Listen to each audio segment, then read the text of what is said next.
सिरी भक्ति में आप सबका स्वागत है दोस्तों। अगर आप हमसे जुड़ना चाहते हैं तो हमारे चैनल को सब्सक्राइब जरूर करें और साथ ही बेल आइकन को भी प्रेस करें ताकि आपको हर नए वीडियो की जानकारी मिलती रहे। आज के इस वीडियो में हम तुलसी जी की महिमा के बारे में जानने वाले हैं। तुलसी को भारतीय जनमानस में बड़ा पवित्र स्थान दिया गया है। यह लक्ष्मी व नारायण दोनों को समान रूप से प्रिय है। इसे हरिप्रिया भी कहा गया है। बिना तुलसी के यज्ञ, हवन, पूजन, कर्मकांड, साधना व उपासना पूरे नहीं होते। यहाँ तक कि श्राद्ध, तर्पण, दान, संकल्प के साथ ही चरणामृत, प्रसाद व भगवान के भोग में तुलसी का होना अनिवार्य माना गया है। देव उठनी एकादशी का दिन तुलसी के विवाह का पर्व माना जाता है। पुराणों के अनुसार कार्तिक शुक्ल एकादशी के दिन ही भगवान श्री हरि पाताल लोक के राजा बलि के राज्य से चातुर्मास का विश्राम पूरा कर वैकुंठ लौटे थे। उनके आगमन को देव उठनी एकादशी के रूप में भी मनाया जाता है। भारतीय समाज में तुलसी के पौधे को देवतुल्य मान ऊंचा स्थान दिया गया है। यह औषधि भी है तो मोक्ष प्रदायिनी भी है। तुलसी के संबंध में जन्म जन्मांतर के बारे में अनेक पौराणिक गाथाएं विद्यमान है। तुलसी के अन्य नामों में वृंदा और विष्णुप्रिया खास माने जाते हैं। हर घर परिवार के आंगन में तुलसी को स्थान मिला हुआ है, जहां नित उसे पूजा जाता है। कहा गया है कि जहां तुलसी होती है वहां साक्षात लक्ष्मी का निवास भी होता है। स्वयं भगवान नारायण श्री हरि तुलसी को अपने मस्तक पर धारण करते हैं। यह मोक्ष कारक है तो भगवान की भक्ति भी प्रदान करती है, क्योंकि ईश्वर की उपासना, पूजा व भोग में तुलसी के पत्तों का होना अनिवार्य माना गया है।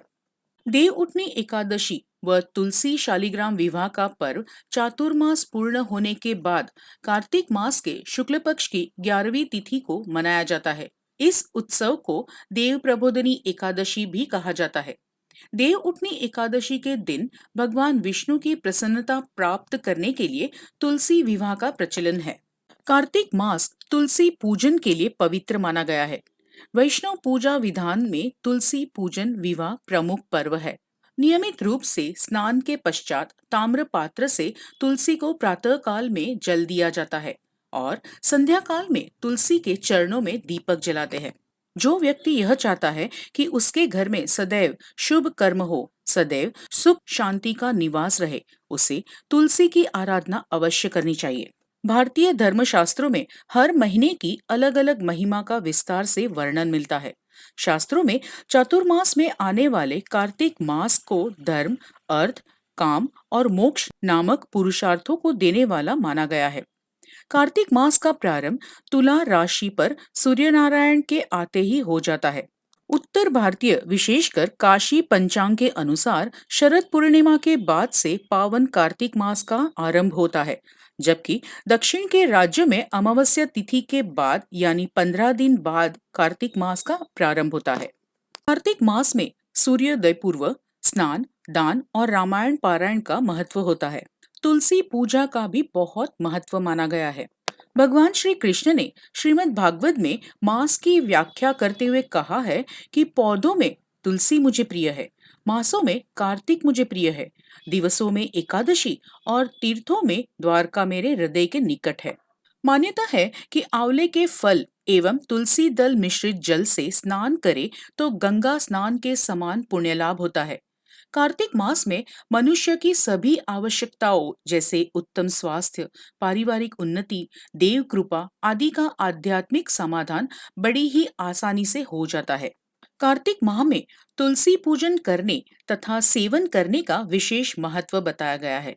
जो व्यक्ति यह चाहता है कि उसके घर में सदैव शुभ कर्म हो, सदैव सुख शांति का निवास रहे, उसे तुलसी की आराधना अवश्य करनी चाहिए। पुरानी मान्यता है कि जिस घर में शुभ कर्म होते हो वहां तुलसी हरी भरी रहती है। तुलसी पूजन का विशेष महत्व बताया गया है। इसके समीप दीपक जलाने से मनुष्य अत्यंत पुण्य का भागी बनता है।